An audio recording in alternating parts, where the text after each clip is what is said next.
जी अस्सलाम वालेकुम। मैं हूं आपका होस्ट एग्रेरियन अमीन लोधी और आज हम धान के ऊपर एक बहुत इंपॉर्टेंट टॉपिक के बारे में बात करने लगे हैं जिसको हम कहते हैं धान का जाला।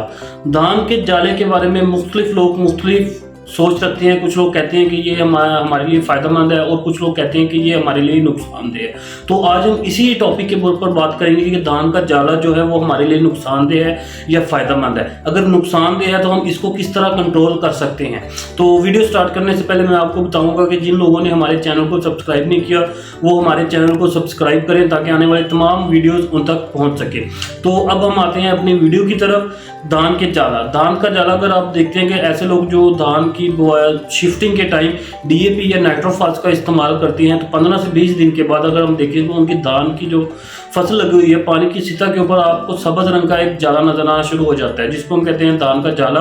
और अगर हम इसको टेक्निकली देखें तो ये अलजी और फंजाई होते हैं जो कि बेसिकली फंगस होते हैं। पानी खड़ा रहने की वजह से पानी के ऊपर जो होती है ना वो तह बना लेते हैं। अब हम देखते हैं कि ये फ़ायदेमंद है या नुकसानदेह है। अगर हम इसके फ़ायदे देखें तो इसके कोई ख़ास फ़ायदा नहीं है कि कुछ फार्मर ये समझते हैं कि ये जो अगर जाला हमारे पानी की सतह के ऊपर मौजूद रहेगा तो इससे क्या होगा कि हमारी जो जड़ी बूटियाँ हैं वो काफ़ी हद तक कम रहेंगी।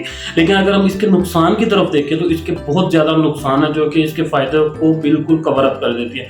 इसके नुकसान क्या क्या है कि जैसे ही ये पानी की सतह के ऊपर कुछ दिन के लिए ज़्यादा खड़ा रहेगा तो क्या होगा कि सूरज की रोशनी जो हमारी जड़ों तक नहीं पहुँचेगी। जैसे ही सूरज की रोशनी हमारी जड़ों तक नहीं पहुँचेगी तो क्रॉप्स जो हमारी जो धान की फसल लगी हुई है उसने जो ब्रांचेज उसने जो टिलर्स बनाने होते हैं वो बिल्कुल नहीं लगेंगे। जहाँ उसने 25 से 30 टिलर बनाने हैं वो आपको 5 से 7 देखने को मिलेंगे।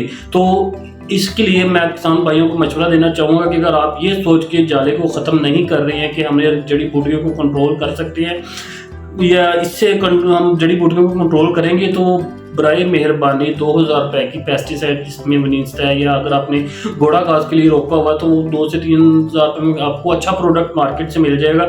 इसके लिए वो आप जड़ी बूटियों को कंट्रोल करने के लिए आप स्प्रे करें क्योंकि जो धान का जाला है ये आपका 30 से 40% तक पैदावार कम कर सकता है। अगर हम मार्केट रेट देखें तो आजकल हाइब्रिड का जो रेट है वो 4000 से ज़्यादा चल रहा है पर मंथ का मार्केट में।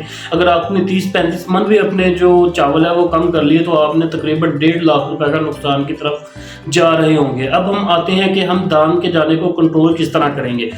धान के जाले को कंट्रोल करने के लिए आपके पास 2 तरीके हैं। एक तरीका है आप देसी जुगाड़, जिस तरह आप पिक्चर में देख रहे हैं आपके सामने एक वीडियो चल रही है कि एक बच्चा उसने रस्सी के साथ बांस को बांधे हुए हैं और वो पूरे प्लॉट के अंदर उस बांस को फेर रहा है। जिस फेरने से क्या चला रहा है जैसे ही आप देखेंगे कि इससे क्या होगा कि जाला हरकत करेगा और जाला जो है ना वो एक अपनी जो एक्चुअल सतह से वो टूट जाएगा और जो सूरज की रोशनी है वो धान की जड़ों तक पहुंच रही है। अगर आप इस तरीके से इस्तेमाल इसलिए कंट्रोल नहीं करना चाहते तो आपके पास एक और तरीका भी है जिसको हम कहते हैं केमिकल ट्रीटमेंट। उसके लिए आप क्या करेंगे कि आपने कॉपर सल्फेट का नाम सुना होगा।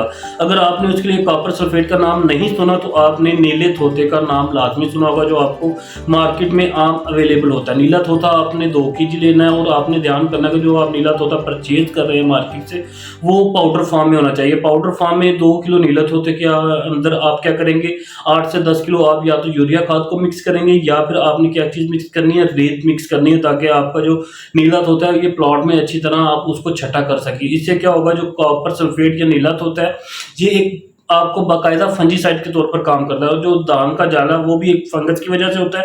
जैसे ही आप छटा करेंगे तो कुछ दिनों बाद आप देखेंगे कि आपका जो जाला है वो ख़त्म होना शुरू हो जाएगा। इसके बाद एक और तरीका भी है कि आपने अगर पानी की सतह को बहुत ज़्यादा कम कर दिया है और पानी का जो जाला इस तरीके से कम हो सकता है, टोटली ख़त्म नहीं होता, लेकिन अगर आप धान के जाले को ख़त्म करना चाहते हो तो बाकायदा आप या तो नीला थोता इस्तेमाल करेंगे या फिर आपको जो देसी तरीका मैंने आपको बताया आप इस तरीके से इस्तेमाल करके आप धान के जाले को कंट्रोल कर सकते हैं। लेकिन ये धान का जाला बिल्कुल भी किसान भाइयों के लिए फ़ायदेमंद नहीं है। अगर किसी किसान भाई के फील्ड के अंदर आपको धान का जाला बना हुआ मिल रहा है तो बराए करम इसको आप लाजमी कंट्रोल करें ताकि आपकी जो धान की पैदावार है ये मार्केट रेट के मुताबिक आप इसे अच्छी मुनाफा बख्श बना सकें। जी शुक्रिया।